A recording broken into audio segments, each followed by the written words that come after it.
আমি সেই কথা সংসদে আলোচনা করব।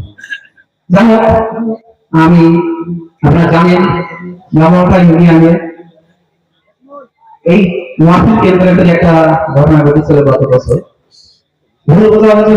যা হোক একটা কথা আমি বলেছিলাম স্বপ্ন হয়ে যাবে নবঘাটের লোক সাধারণ হয়ে ভর্তি উঠি আমার হোক বা তাদের হোক মনে করেন একটা বছর অতিবাহিত হয়ে গেছে, হয়তো আমার প্রশ্ন তাদের প্রশ্ন একটা মিলিত হবে বা তারা আমার কাছে যাবে বা এরকম একটা করবে, কিন্তু মনে হয় একটা সম্ভব হয়নি তাদের দ্বারা।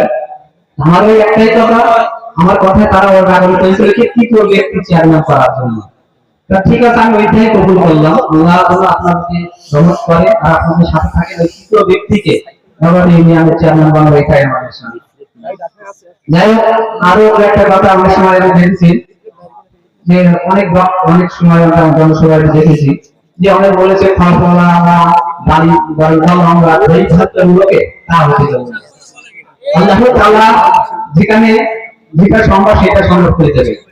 ফল কিন্তু ছাই হয়ে যায়, তারপরে মূল্যই থাকে না। আর বালি কিন্তু গরম করতে ক্যাম্পার নষ্ট হয়ে যায়, আর ফল কিন্তু থেকেই যায়, ফল কিন্তু সবাই খায়, তার একটা মূল্যই আছে। অন্য জায়গায় আরো দেখেছি যে আমাকে নিয়ে অনেক কথা হয়েছে যে বাদাম বিক্রি করা।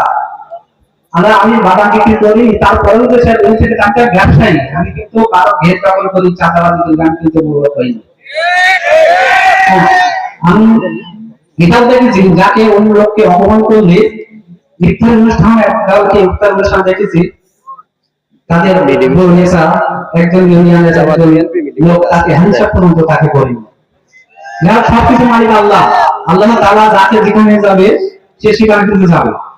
আল্লাহ তাআলা আমাকে এই পন্থা ইসলামকে আমাদের সামনে স্বীকার করি, আমরা গরিবের সন্তান, আমি ধ্যান চালাই, আমি চাই বিক্রি করি, আমি এখানে স্বীকার করি, কিন্তু তসল্লুতের কথা বলে আল্লাহ তাআলা যারা পছন্দ করেন একদিন একদিন তারা অপমান বার্তা দিয়ে দেন। এরা বাস্তব প্রমাণ ইসলামী মাঠে আমরা দেখতে পাচ্ছি। যাই হোক, আপনারা আজকের প্রধান আকর্ষণ, যেহেতু প্রধান বক্তার সামনে আমি বেশি কথা বলবো না, আমি আগামী দিনগুলো নগর ইউনিয়নে সবাই মিলে শান্তিপূর্ণভাবে বসবাস করতে পারি, সেই আল্লাহ যেন আমাদের সেই তৌফিক দান করে। কারোর কাছে হিংসা হিংসিত করে মারামারি না ঘটে, সেইভাবে আমরা যেন আল্লাহর কাছে আমরা সেই কামনা করি।